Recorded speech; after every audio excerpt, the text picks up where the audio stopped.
Como les informamos hace un ratito, en esta edición los sindicatos españoles ya anunciaron paros y movilizaciones en contra del anunciado ajuste. Aquí en la Argentina, el economista Julio Gambina habló para Visión 7 sobre en qué consiste este ajuste y nos explica, hace el análisis precisamente de la crisis económica española.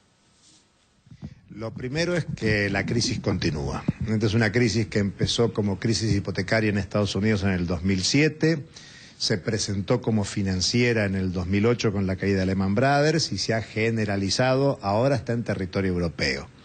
Algunos la calificaban hace muy poquitos días de crisis griega. Ahora se podría decir que se trasladó a España. No, está en toda Europa.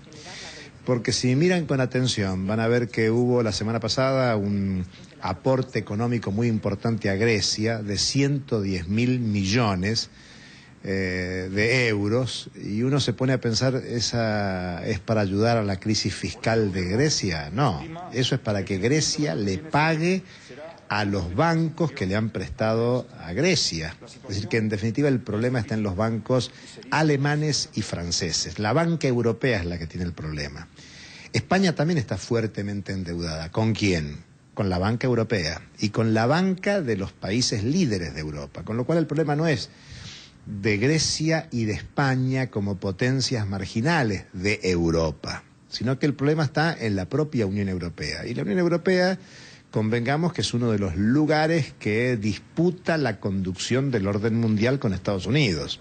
Lo que está pasando en Europa ahora es lo que América Latina y el Caribe sufrió en los 80 y en los 90. Con lo cual, el pueblo europeo bien podría mirar en la historia reciente de América Latina y el Caribe para rechazar estas políticas de ajuste y reestructuración que está imponiendo la crisis ahora en Europa, pero que es crisis mundial.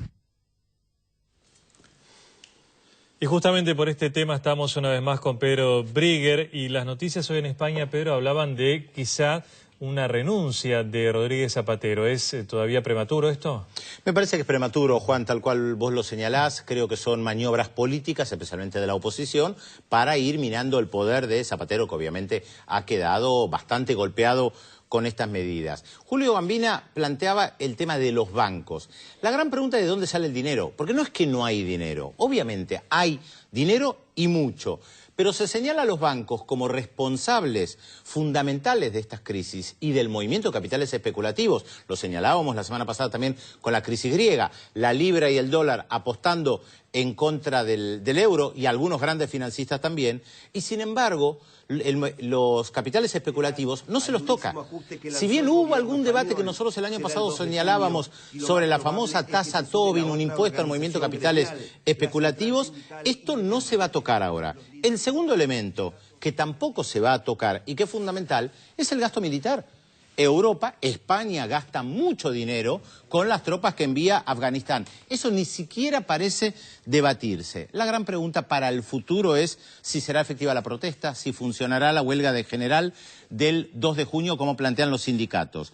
Pero estos sindicatos españoles ya no tienen ni la misma fuerza ni la misma legitimidad que tenían en la década del 70 cuando luchaban en contra del franquismo. Y además hay que señalar que hay cerca de un 20% de desocupados en España, y los desocupados no están organizados.